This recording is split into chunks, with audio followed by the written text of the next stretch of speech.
దేవుని బిడ్డలారా, దేవుని కృప సమాధానములు నిత్యము మీకు తోడై ఉండి నడిపించునుగాక. మిమ్మలను మీ కుటుంబాన్ని బిడ్డలను ఆయన దీవించి ఆశీర్వదించునుగాక. Amen, amen.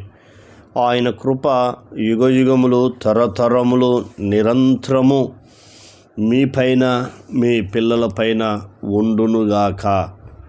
ఆమెన్. మీ కష్టార్జితాన్ని ఆయన దీవించి విస్తరింపచేయునుగాక. Amen, amen. 2వ దినవృత్తాంతములు 7వ అధ్యాయము 14వ వచనాన్ని చదివి ధ్యానించుకుందాం. నా పేరు పెట్టబడిన నా జనులు, దేవుడు మాట్లాడుతున్నాడు. సొలొమోను మహారాజు ఈ మాటలు పలుకుతూ ఉన్నాడు. 12వ వచనం నుంచి మనం చూస్తే, రాత్రి యందు సొలొమోను నాకు ప్రత్యక్షమై ఇలాగ సెలవిచ్చాను, నేను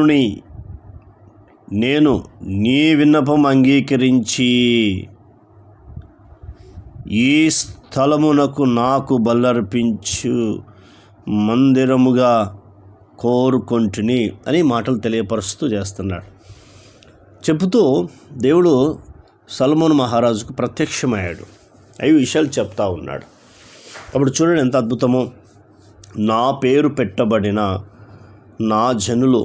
ఇప్పుడు ఎవరమంటే మనం యేసు క్రీస్తు ప్రభును నమ్ముకున్న ఆయన ప్రజలమని బైబిల్ చెప్తుంది. 100వ కీర్తన 3వ వచనము ఈ రీతిగా వ్రాయబడింది. యెహోవాయే దేవుడని తెలుసుకొనుడి, ఆయనే మనల్ని పుట్టించెను, మనము ఆయన వారము, మనము ఆయన ప్రజలము, మనము ఆయన మేపు గొర్రెలము. ఆయనకు స్తుతి మహిమ కలుగునుగాక. ఆమేన్. మరి ఆయన మాట్లాడుతున్నాడు.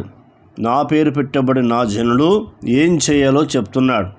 ఫస్ట్ తగ్గించుకొని, తమను తామే తగ్గించుకొని, 2వది ప్రార్థన చేసి, 3వది నన్ను వెతికి, 4వది చెడు మార్గములను, చూసావా, తమ అంటున్న అందరు కాదు, తమ చెడు మార్గములను విడిచిన ఎడల. ఇది దేవుడు సెలవిస్తున్న మాట. ఎంత అమూల్యమైన మాటలో చూడండి. నా పేరు పెట్టబడిన నా జనులు తమను తాము తగ్గించుకొని. చూసారా, తగ్గింపు అనేది ఎలా వస్తుంది మనకు అంటే, యేసు క్రీస్తు యొక్క వాక్యము మన హృదయములో నిలిచినప్పుడు, మన హృదయములో ఫలిస్తున్నప్పుడు ఆ వాక్యము మనని తగ్గించుకోమని మనని హెచ్చరిస్తూ ఉంటుంది, గద్దిస్తూ ఉంటుంది. కాబట్టి ఇక్కడ మాట్లాడుతున్న మాట తగ్గించుకోవాలి, ప్రార్థన చేయాలి, దేవుణ్ణి వెతకాలి. దేవుని వెతికి తమ చెడు మార్గములు, అంటే మనలో ఏ మార్గం ఉందో మనకు తెలీదు. 139వ కీర్తన దావీదు గారు రాస్తూ మాట మాట్లాడతాడు చివరి వచనాల్లో. అయ్యా, నీకు ఆయాసకరమైన మార్గము నాయందుందేమో చూడుము, నిత్యం నీ మార్గంలో నడిపించమంటున్నాడు. అంటే ఎందుకు ఇక్కడ దేవుడు చెప్తున్నాడు తమ చెడు మార్గములు విడిచి అంటే, ఒకవేళ మనలో చెడు ఉన్నదేమో, కానీ శరీరంలో చెడు ఉందని బైబిల్ చెప్తుంది. రోమా 7వ అధ్యాయంలో మనం చూస్తే అపొస్తలుడైన పౌలు ఆ సంఘానికి రాసి కొన్ని విషయాలు వారిని హెచ్చరిస్తూ ఉన్నాడు. నిజమే. అంటే ఈనాడు మనం చూస్తున్నప్పుడు మన శరీరంలో మంచిది ఏది ఉండదని పరిశుద్ధమైన గ్రంథము తెలియపరుస్తూ ఉంది. ఏమని చెప్తా ఉన్నాడు అనగా, రోమా 7వ అధ్యాయము 18వ వచనము ఈ రీతిగా రాయబడింది. నా శరీరం మందు మంచిది ఏది నివసింపదని నేను ఎరుగుదును. చూసారా, శరీరంలో మంచిది ఏది లేదు, మంచిది నివసించదు. కాబట్టి దేవుడు చెప్తున్న మాట ఏంటంటే, తమ చెడు మార్గంలో విడవాలి అంటే నీలో చెడు ఉంది, దాన్ని తొలగించుకోవాలి, దూరపరుచుకోవాలి అని బైబిల్ చెప్తుంది. కానీ ఆత్మలో చూడండి, మీరు గలతీ ఆ పత్రిక ఆ సంఘానికి రాస్తూ 5వ అధ్యాయంలో 23వ వచనం చూస్తుంటే ఆత్మలో మంచితనం ఉంది. ఆత్మలో ఏముందంటే మంచితనం ఉంది, శరీరంలో మంచితనం లేదు. అందుకే ఇప్పుడు చూడు, చాలామంది సత్క్రియలు చేయరు. ఆదిమ సంఘం చూడండి, ప్రారంభ ఉన్న దినాల సంఘము ఎలా ఉంది, ఇప్పుడు ముగింపులో ఉన్న సంఘం ఎలా ఉంది.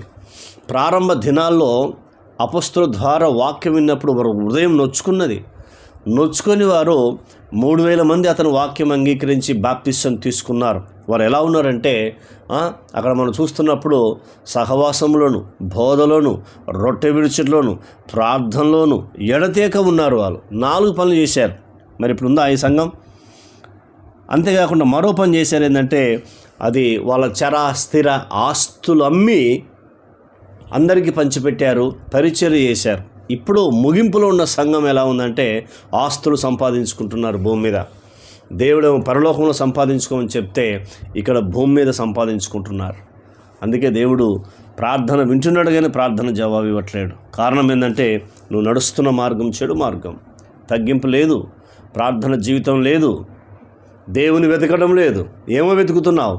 ఈ ఉద్యోగం చేయాలి, ఆ వ్యాపారం చేయాలి, అది చేయాలి, ఇది చేయాలి, ఇవి సంపాదించాలి, అవి సంపాదించాలి అని ఆలోచన చేస్తున్నావు. నువ్వు దేవుని బిడ్డవు, నువ్వు క్రైస్తవుడివి. ఒకసారి నిన్ను ఆలోచన చేసుకో. తగ్గింపు జీవితం ఉందా? ప్రార్థన జీవితం ఉందా? నువ్వు ఒకవేళ చెడు మార్గం నడుస్తున్నావేమో, దేవా దావీదు వల్ల క్షమించమని అడుగుతున్నావా? ఇప్పుడు అడుగు, దేవుడు నిన్ను దీవిస్తాడు.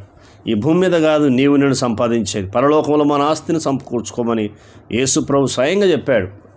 కాబట్టి అలా మనం ఉందాం, తీర్మానం చేసుకుందాం. ప్రార్థన. కన్న తండ్రి, నీకు వందనాలు. విన్న మాటలు దుష్టతకు పోకుండా సహాయం చేయండి. ఈ మాటల ద్వారా మమ్మల్ని ఆదరించి ధైర్యపరిచినందుకు వందనాలు. అయ్యా, నీ పేరు పెట్టబడ్డ జనులు తాము తగ్గించుకొని ప్రార్థన చేసి నన్ను వెతికి చెడు మార్గం విడిచిన ఎడలా నేను వారి దేశాన్ని, వారి పాపాలు క్షమించి వారి దేశాన్ని స్వస్థపరుస్తానని వాగ్దానం చేశావు. ఆ వాగ్దానం మా జీవితంలో మేము పొందుకోవడానికి సహాయం చేయమని, నీకు ఆయాసకరమైన మార్గం ఉంటే మమ్మల్ని క్షమించి ఇప్పుడే మీ రక్తంతో కడిగి పవిత్రపరిచి పరిశుద్ధపరచుమని, మమ్మల్ని స్వస్థపరిచి ఆశీర్వదించమని యేసు నామంలో పొంది ఉన్నాం తండ్రి. ఆమెన్. ఆయన కృప సదాకాలం తోడై ఉండి నడిపించునుగాక. Amen, amen, amen.